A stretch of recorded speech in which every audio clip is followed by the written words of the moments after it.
Tak vážený, nakoľko okolo mojej osoby v poslednej dobe panuje hystéria, rozhodol som sa vás oboznámiť s tým, prečo robím tieto veci, či už okolo lietadla alebo iných kauz, čo za tým je, pretože stále počúvam, že je to kvôli peniazom, kvôli vydieraniu.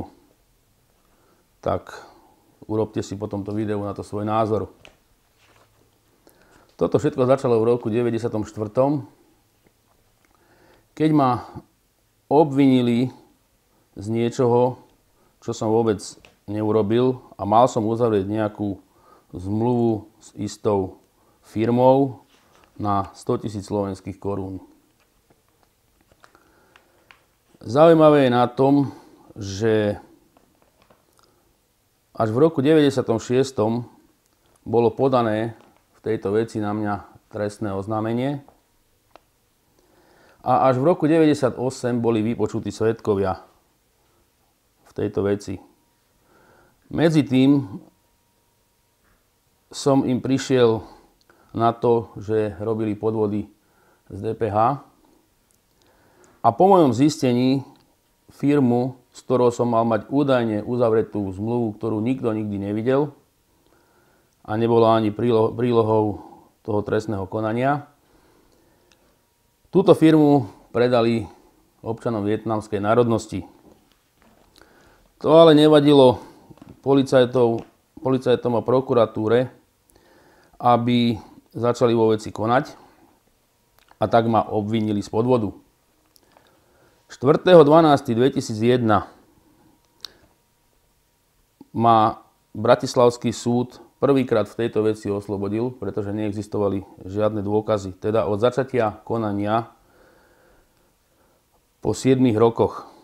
Následne prokurátor podal odvolanie v tejto veci a až v roku 2006 Krajský súd v Bratislave zrušil rozsudok a vrátil vec okresnému súdu na doplnenie. 28.6.2011 vydal okresný súd druhý oslobodzujúci rozsudok v tejto veci, na ktorý prokurátor opäť podal odvolanie. 21.8.2013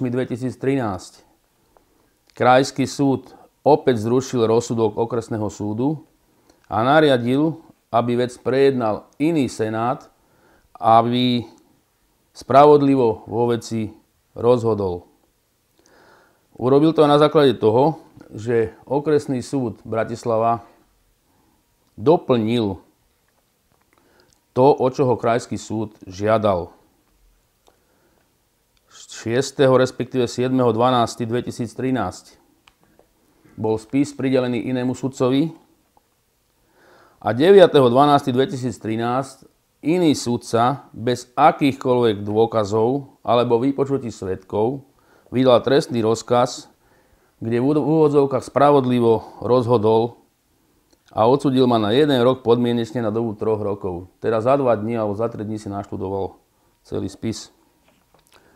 Voči tomuto spravodlivému rozsudku som podal v zákonnej lehote odpor. A čuduj sa svete, 11. februára 2014 súd rozhodol o tom, že nie je dôvod ďalej vo veci konať. Ak ste si všimli, že som poukazoval na dátumy, tak áno, od začiatku celého prípadu, kedy som poukazoval na podvody z DPH, až do jeho ukončenia prešlo 20 rokov a 5 dní. Takže 20 rokov a 5 dní ma táto štátna mafia vláčila po súdoch, po polícii, po prokuratúre, aby nakoniec napísali, že sa nič nestalo. A to len preto, že som sa stal nepohodlným a že som poukazoval na ich zlodejiny. Toto naštartovalo všetko to, čo robím ďalej. Nie je predsa mysliteľné, aby v Slovenskej republike, a ja ani nepoznám taký prípad, aby niekoho súdili 20 rokov. Ale aby to nebolo o tom, že to tu len rozprávam, tu sú rozsudky, tu je celý spis, celý spisový materiál k tejto veci. Za tú dobu sa mi podarilo zo mňa urobiť kriminálnika, ktorý ukradol seno z pozemku, ktorý mal prenajatý od pozemkového fondu, ktorý mal napadnúť Slavomíra Magála a mal sa mu vyhrážať smrťou na mojom pozemku, kde nemal Magál čo robiť. A toto mu dosvedčil len jeden svedok. Preto, keď už nevedeli nič vymyslieť, tak začali takýmito spôsobmi a takýmito praktikami po mne útočiť, čo sa im ale do značnej miery aj podarilo, pretože prokurátor prokuratúry v Trenčíne, keď si ma pozval aj s mojím právnym zástupcom, povedal to rovno. Pán Katrinec, je politická objednávka za to, čo robíte voči tejto vláde alebo voči politikom. Je politická objednávka vás dať zavrieť. Môj názor je ľudský, ale iný. A preto zoberte podmienku, pretože za každú cenu vás máme dostať do basy. Tak som zobral podmienku, ktorá sa so mnou ťahala 3 alebo 4 roky, ja si už presne teraz nepamätám. Za ten čas, keďže sa nič nestalo, tak som bol riadne, mal som urobený riadny výmaz z registra trestov, čo som aj potvrdil, keď som bol na Slobodnom vysielači. Ja som sa tejto téme nikdy nevyhýbal a ani sa vyhýbať nebudem. A dnes, ak niekto poukazuje, že Katrinec je kriminálnik, podvodník, recidivista, na to môžem ukázať len jednu vec. Ivan Katrinec nemá záznam v registri trestov. Ivan Katrinec je podľa generálnej prokuratúry bezúhonný občan, čo žiaľ niekomu vadí. A teraz ku kauzám, za ktoré ma riešia či už Národná kriminálna agentúra, ktorá sa snaží niečo na mňa nájsť, alebo Slovenská informačná služba, najnovšie vojenské spravodajstvo, nešťastné lietadlo AN-24. Keď sme v januári 2015 spolu s kolegami boli na kopci Borso v Maďarsku, kde padlo naše lietadlo AN-24 a kde zahynulo 42 slovenských vojakov, tak vtedy sme povedali, že pustíme sa do tohto prípadu, aj keby nás to čokoľvek malo stáť, a dokážeme, že to tak nebolo. Toto všetko ale vychádzalo z informácií, ktoré sa našli u ex-poslanca Národnej rady Slovenskej republiky Vladimíra Jánoša, kde v trojstranovom liste, čo sa deje okolo premiéra, bola táto informácia o lietadle, kde bolo napísané, že lietadlo bolo poruchové, že nemalo letieť, že nemalo v poriadku dokumenty. A tak sme potom začali pátrať. Ani vlastne nás nenapadlo, že sa dostaneme k informáciám, k akým sme sa dostali, a že tieto informácie tak zamávajú s niektorými politikmi na Slovensku, Jednoducho dnes vieme, že lietadlo AN-24 nespadlo alebo nehavarovalo pričinením kapitána Nora Kumančíka, ale úplne iného dôvodu.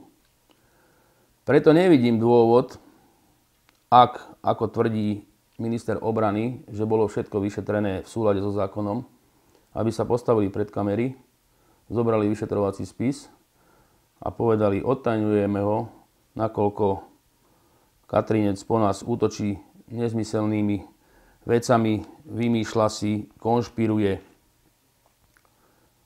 A tu máte dôkazy o tom, že naozaj za pádom lietadla bola chyba pilota lietadla. Toto urobiť nemôžu. A oni vedia prečo. Dňa 6.3.2017 som podal na generálnu prokuratúru trestné oznámenie v tejto veci. V tomto trestnom oznámení v 16 bodoch som popísal skutočnosti, ktoré si myslím, že nie sú v poriadku. Dnes, po 6 mesiacoch, som z generálnej prokuratúry ešte nedostal na toto moje trestné oznámenie žiadnu odpoveď.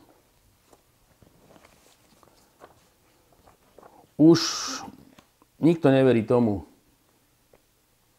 a ozaj len možno nejaká naivná babka alebo detko, ktorí nemajú internet niekde v horách, že ministerstvo obrany tají vraždu 42 ľudí. Dôkazy, svedkovia, ktoré máme a svedkov, ktorých máme k dispozícii, nikto nechce zatiaľ vypočuť. Dokonca ani ja som nebol vypočutý za 6 mesiacov v tejto veci, odkedy som podal trestné oznámenie. Až sa našiel jeden pán, volá sa kapitán inžinier Tomáš Kubeša, ktorý si ma pozval na vojenskú políciu vo veci ohrozenia dôvernej skutočnosti a vyhradenej skutočnosti v zmysle paragrafu 353 trestného zákona ako svedka. Za svedka zatiaľ predpokladám, že ďalej to pôjde tak, že budem obvinený v tejto veci, že som vyzradil nejaké dôverné skutočnosti. A poviem vám pravdu, čakám na to a teším sa. Teším sa, kedy budem obvinený, kedy ako obvinený budem môcť nahliadať do spisu, budem môcť žiadať vypočuť svedkov.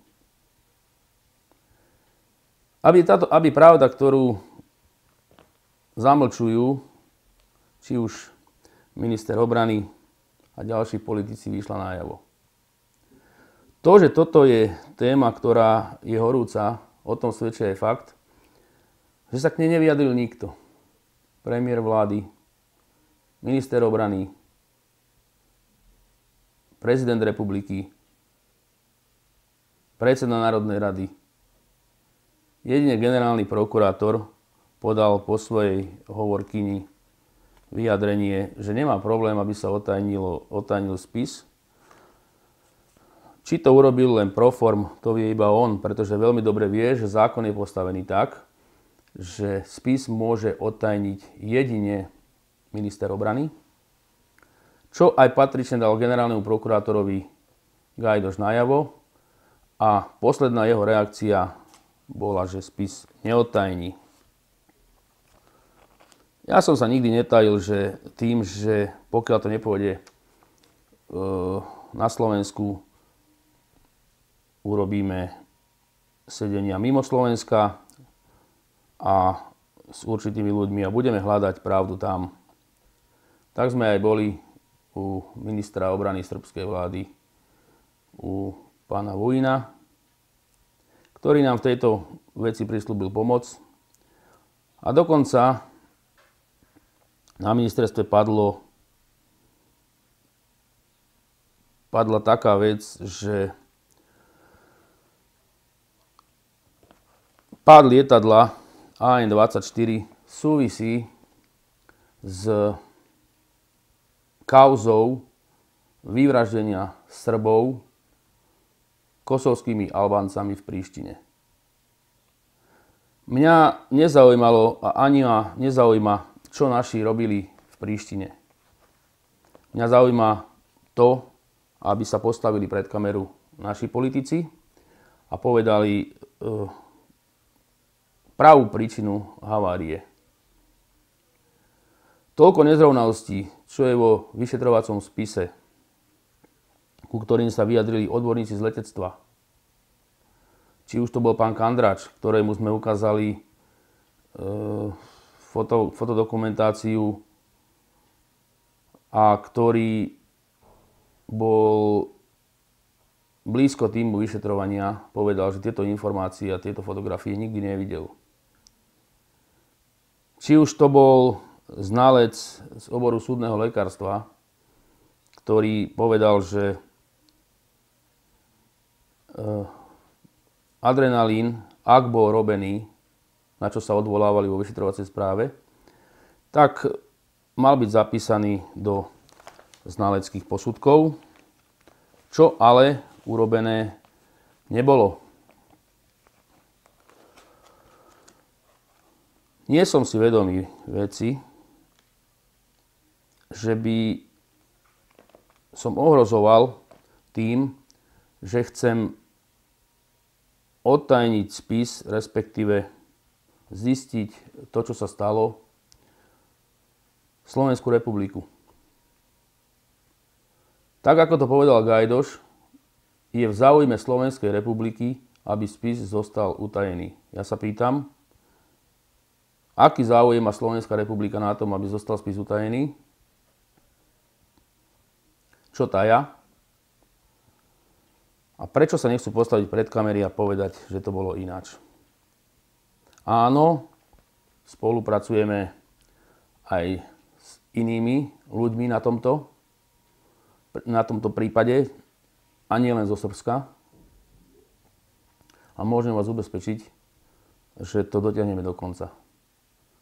Ak som to začal robiť sám, alebo sme v tom boli dvaja, traja, dnes je to tým ľudí okolo mňa. A či už to dokončím ja, alebo niekto iný, verte, že tento prípad dokončený bude a možno sa ani nenazdáme, ako rýchlo. Predsa nie je mysliteľné, aby v záujme Slovenskej republiky niekto tajil vraždu 42 ľudí. Ja hovorím vraždu, pretože nebola to havária. Ak by tomu tak bolo bývalo, tak za to, čo som ich poobviňoval, už dávno by bolo na moju osobu podané trestné oznámenie, či už za krivé obvinenie, alebo za nejaké iné trestné činy. Do dnešného dňa nikto nenabral tú odvahu. Tak vás vyzývam, páni, podajte už na mňa trestné oznámenie. Či už šírim poplašnú správu, alebo či som niekoho krivo obvinil. Už niečo robte, začnite konať. Zaujímavosťou ale je, že tento prípad rieši príslušník vojenskej polície Tomáš Kubeša, ktorý robí aj vec ohľadom istého pána inžiniera Kurilu, ktorý robil na generálnom štábe, u ktorého sme preukázali, že v rozpore so zákonom, keďže mal dve občianstva, pracoval na tak vysokej funkcii, na akej pracoval na ministerstve obrany. Celkom rád sa s týmto pánom stretnem, pretože v tejto veci zastupujem poškodenú a pán Kubeša, ktorý zakryl svojim neodborným vyšetrovaním trestnú vec svojho kolegu pána Kurilu. Ak si myslí, že zakryje aj vec vraždy 42 ľudí, tak pán Kubeša, mýlite sa. Nezakryjete nič, naopak som rád, že ste ma predvolali ako svedka. Konečne sa tento prípad otvorí. Ďalšou z vecí, ktorú mi dávajú za vinu, že som sa snažil nejakým spôsobom poškodiť Smer, sociálnu demokraciu alebo ich poslancov, je kauza Jánoš. Alobal, Horno-Nitrianske Bane. Myslím, že 19. tento mesiac je pojednávanie v Prievidzi a z dobre informovaných zdrojov už teraz vieme, alebo máme informácie, že Jánoš bude v tejto veci oslobodený, respektíve mal by byť oslobodený. Ten Jánoš, u ktorého sa našli dokumenty, ktoré spustili kauzu lietadla AN-24, ten Jánoš, ktorý disponoval informáciami či už zo Slovenskej informačnej služby alebo z vojenského spravodajstva, ktoré som ja riadne odovzdal Národnej kriminálnej agentúry, riadne zadokumentované a ako viete, Národná kriminálna agentúra sa kauzou balenia peňazí do Alobalu ani nezaoberala. A najnovšie zrejme aj kauza týrania blízkej a zverenej osoby ex-poslancom Národnej rady Slovenskej republiky za Smer, sociálnu demokraciu. Táto kauza bude zrejme zmetená zo stola. To ale ešte netuší niekto, že nie všetky informácie od menovaného pána sú v spise a že medzi tým došli ďalšie, ktoré je treba vyhodnotiť, či sú pravdivé, či to nie je zavádzanie a budú doplnené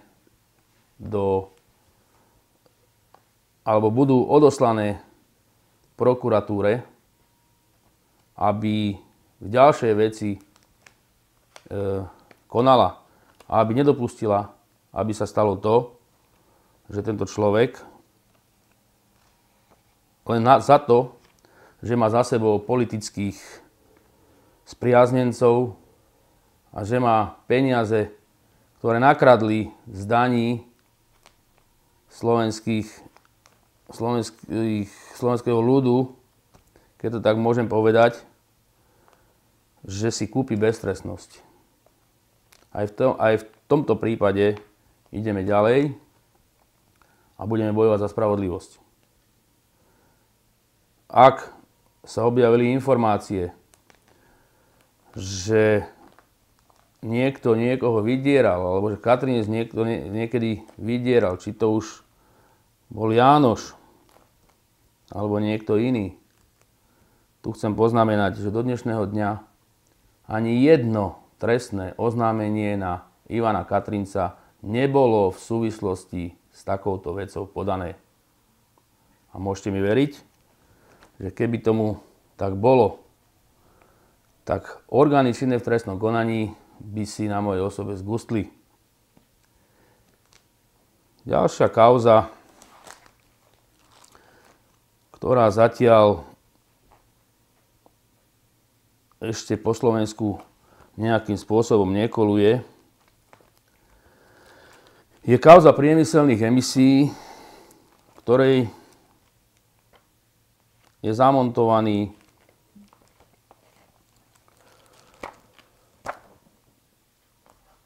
poslanec Národnej rady Slovenskej republiky za Smer sociálnu demokraciu Jozef Burian. Toto sú dokumenty, ktoré preukazujú to, vidíte s razítkom Národnej rady, predseda výboru, je to z 21. apríla 2008, dokonca originály nejaké. Ako sa na Slovensku robí biznis, ako si kto má deliť peniaze, cez aké spoločnosti to má ísť.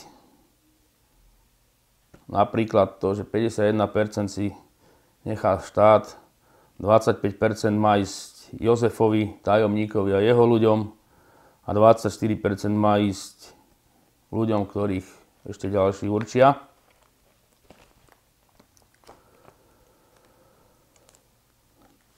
Prečo som v tejto veci nepodal trestné oznámenie?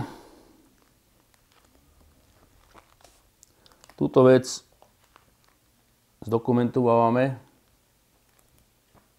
a hneď, ako budeme mať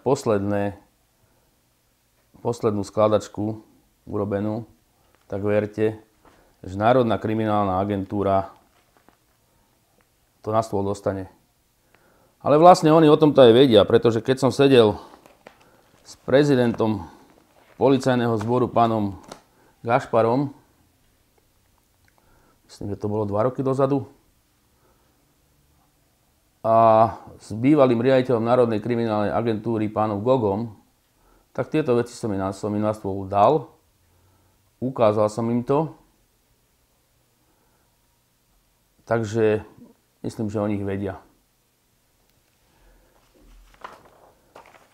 Táto kauza tiež nie je zanedbateľná, pretože priemyselné alebo zelené emisie, viete, že bol tiež veľmi zaujímavý kšeft.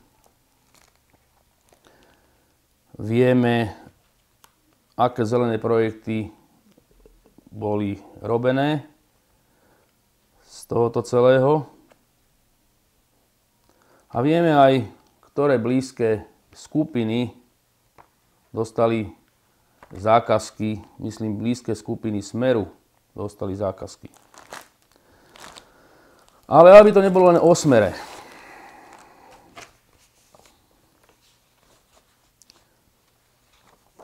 Na generálnu prokuratúru som podal podnet na dnes už presláveného kapitána Danka, že zbil na ulici svoju ex-priateľku. Toto mi prišlo z okresnej prokuratúry, to je zápisnica o výsluchu svedka. Čo je ale zaujímavé, aj napriek dôkazom, ktoré tam boli, ich prokuratúra vyhodnotila, ako je vyhodnotila. A tu si dovolím citovať z uznesenia okresnej prokuratúry v Bratislave 1 zo dňa 16.3.2017, ako vyhodnotili v tomto skutku pani Juhásovu, ktorá mala byť poškodená. Citujem. Vo vzťahu k osobe Alexandra Juhásova, ktorá mala byť dňa 8.5.2015 napadnutá doktorom Dankom, bolo zistené, že Alexandra Juhásová pre médiá uviedla, že s pánom Dankom tvorili harmonický pár a nikdy sa v ich vzťahu k nej nesprával násilne. Je to veľmi nepríjemné, že sa jej meno a súkromie zneužívajú na politické hry. Dámy a páni, toto je spravodlivosť po slovensky, kde ani sa neunúvali údajnú poškodenú zavolať na výsluch. A to z dvoch vecí. Prvá vec, musela by hovoriť pravdu ako svedok. A v tom prípade by sa mohlo stať, že ten dôkazový materiál by bol rozšírený voči kapitánovi Dankovi. A druhá vec, keby klamala, tak dôkazový materiál, ktorý by ju z toho klamstva usvedčil, by spôsobil to, že by bola stíhaná ona. Takže sme si tu stále na Slovensku rovní a rovnejší. A pán Danko, keby mal gule, by sa postavil pred kameru a povedal by: áno, mali sme nedorozumenie, ktoré je aj vidieť na zázname. Mali sme problém, ktorý sme si potom vysvetlili, ale on z pozície sily a z pozície sily politika zamietol alebo dal zamiecť tento prípad pod koberec. Samozrejme, od jeho ľudí som dostal upozornenie, že budú sa mi za toto revanžovať. A ja ich pozdravujem a čakám. Tak, ako sa v tejto veci vyhrážal istej pani, ktorá bola jeho pravou rukou a ktorá sama napísala, že ju dohnal ako bývalú spolužiačku po jej operácii pod vyhrážkami k abdikácii na post v Slovenskej národnej strane, ktorá napísala, že už nechce prežívať to, čo prežívala.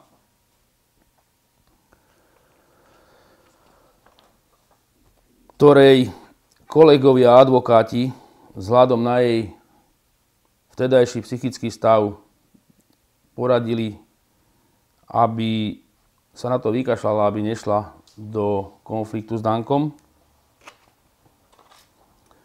A ktorá sa nakoniec bála ísť vypovedať, aby jej niekto neublížil. Čo na tom, že v komunikácii to všetko vysvetlila?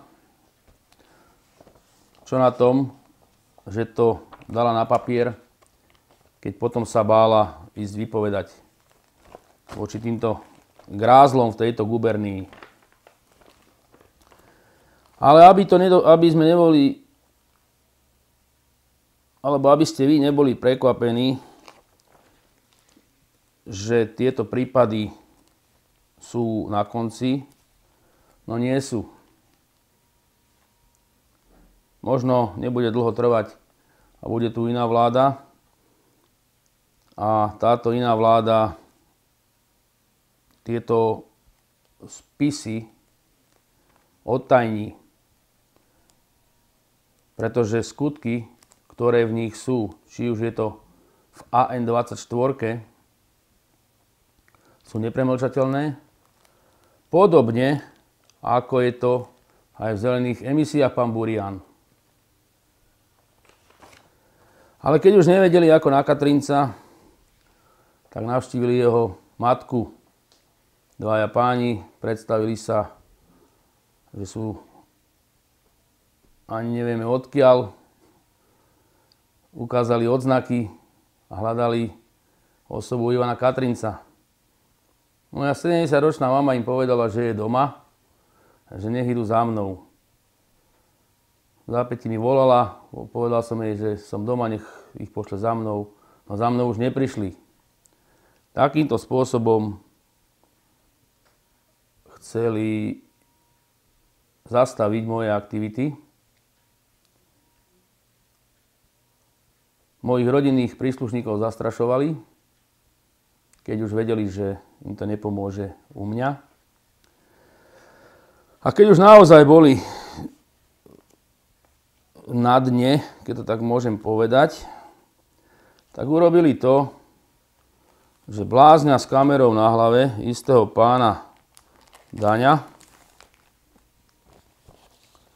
poslali na moju tlačovú konferenciu s odpisom registra trestov, kde začiernil údaje niektoré a vykrikoval, že falošný plukovník organizácie IKOKRIM Ivan Katrinec je mafián, výpalník a bol trestne stíhaný. Ten Martin Daňo, ktorý figuruje v 106 firmách, nebudem to všetko ukazovať, cez ktoré zobral nadmerný odpočet DPH 2 milióny eur. Keď sme tieto dokumenty dali Národnej kriminálnej agentúre v Nitre, ešte aj so schémami podvodu, s kým to robil, tak do dnešného dňa milostivý pán si chodí po slobode. A nepomohla k tomu ani informačná správa o podvode tohoto pána. Ako robil podvody, s kým robil podvody. A len z jediného dôvodu, že zrejme táto politická mašinéria, ktorá je teraz pri moci, si ho objednala aj na, nemôžem povedať politickú likvidáciu mojej osoby, lebo nikdy som politik nebol a ani nebudem, páni, aby si objednala likvidáciu mojej osoby cez médiá, aby spochybnili moju prácu, aby spochybnili to, čo robím v podstate 15 rokov a aby spochybnili organizáciu menom IKOKRIM, o ktorej jediný on vypisuje nepravdy a zavádza slovenskú verejnosť. A preto si vás dovolím aj o tejto veci informovať, čo je organizácia IKOKRIM. Ako vidíte, je to riadne zaregistrovaná organizácia, ktorá spĺňa všetky náležitosti, ktoré spĺňať má.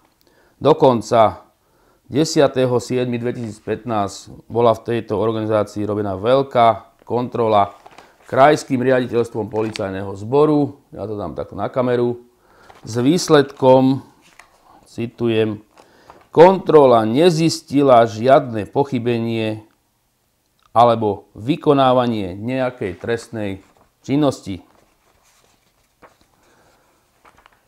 Ja sa nehanbím za to, že som v IKOKRIMe. Ja sa nehanbím za to, čo robíme, pretože IKOKRIM je riadne zaregistrovaný. IKOKRIM schválilo Ministerstvo vnútra Slovenskej republiky. IKOKRIM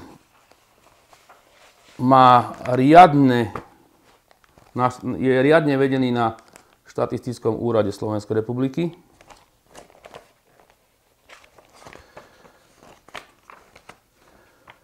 A IKOKRIM v stanovách má riadne zadokumentované, čo môže, čo nemôže robiť. V právach a povinnostiach členov v článku 6, dám to na kameru, je napísané, že môže používať schválené insignie, znaky združenia a propagačné materiály združenia, a to najmä pečať, odznak, preukaz, rovnošatu, zástavu, logo a hodnostné označenie. Toto som nevypracoval ja.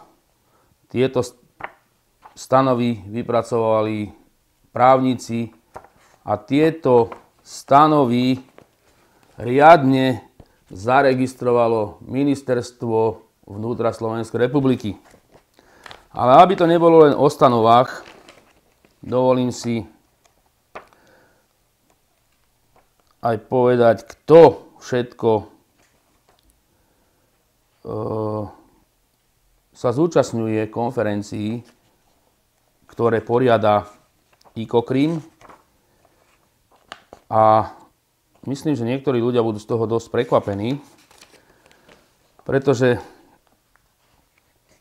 prispievajú na konferencie svojimi článkami takí ľudia, ako bol Štefan Kočan z Akadémie Policajného zboru Slovenskej republiky. Dokonca pani doktorka Kurilovská z Akadémie Policajného zboru. Dokonca profesor pán Miroslav Kelemen z Vysokej školy bezpečného manažerstva Košice. Profesor doktor Porada z Vysokej školy Karlových Varov, jednej z najuznávanejších v tejto branži. Julius Pivovarský, šéf Vysokej školy Aperion Policajného zboru z Polska. Mojmír Mamojka, Robert Maťaš, profesor katedry teórie práva a právnej histórie na Vysokej školy Karlovej univerzity. Jacek Bil, riaditeľ Strategického výskumného ústavu na Vojenskej akadémii. A ďalší. Takže, dámy a páni, to, že jeden pošahanec s kamerou na hlave dehonestuje prácu tejto organizácii a niektorí jeho ďalší pošahanci to zdieľajú, to len poukazuje na fakt, že ideme správnym smerom. Aj naďalej budeme odhaľovať svinstva, ktoré robí táto politická mafia v tejto gubernii.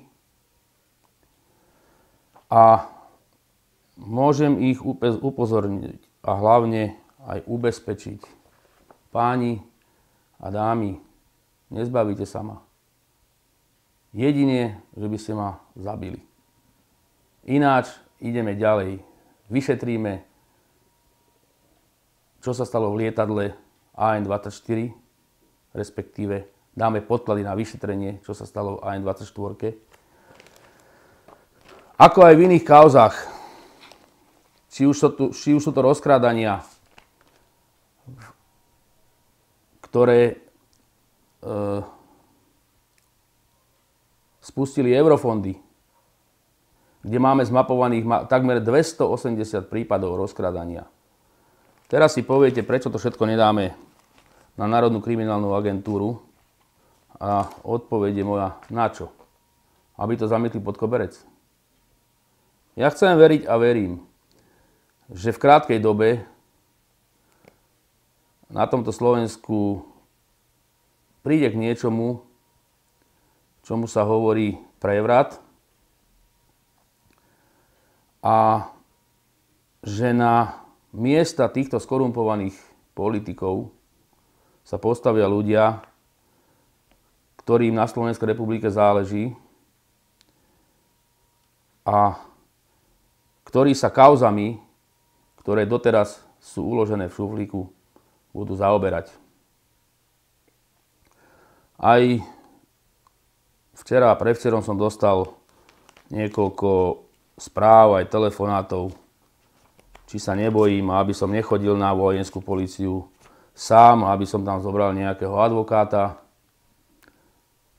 Nebojím sa. Nemám sa čoho báť.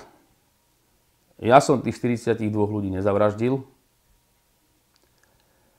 Ja len poukazujem na to a hľadám dôkazy, ktoré ani minister obrany a zrejme ani generálna prokurátora a ostatní nechcú vidieť, že za pádom lietadla AN-24 nebolo zlyhanie ľudského faktora a ak aj bolo zlyhanie ľudského faktora, tak tým faktorom nebol pilot lietadla Noro Kumančík.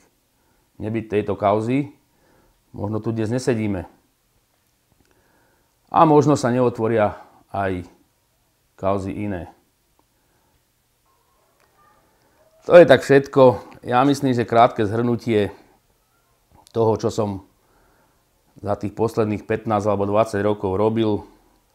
Ako vidíte, sedím pred vami úplne v kľude.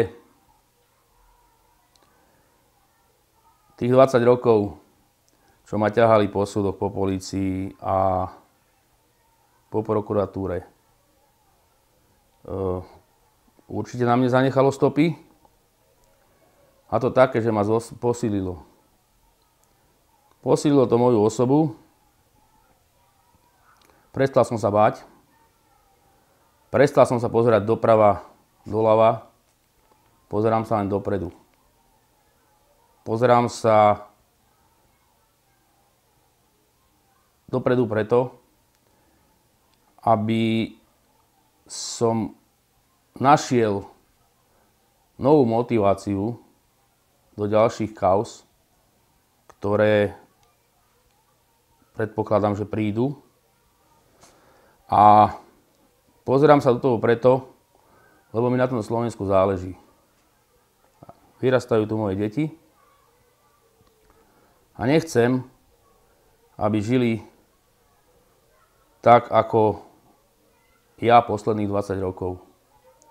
Ako štvanec, ktorého ste dostali. Ako štvanec, ktorému ste zničili život, zničili rodinu, ktorý sa ale nepoddá a ktorý vám to bude pomaly vrácať. Ďakujem za pozornosť.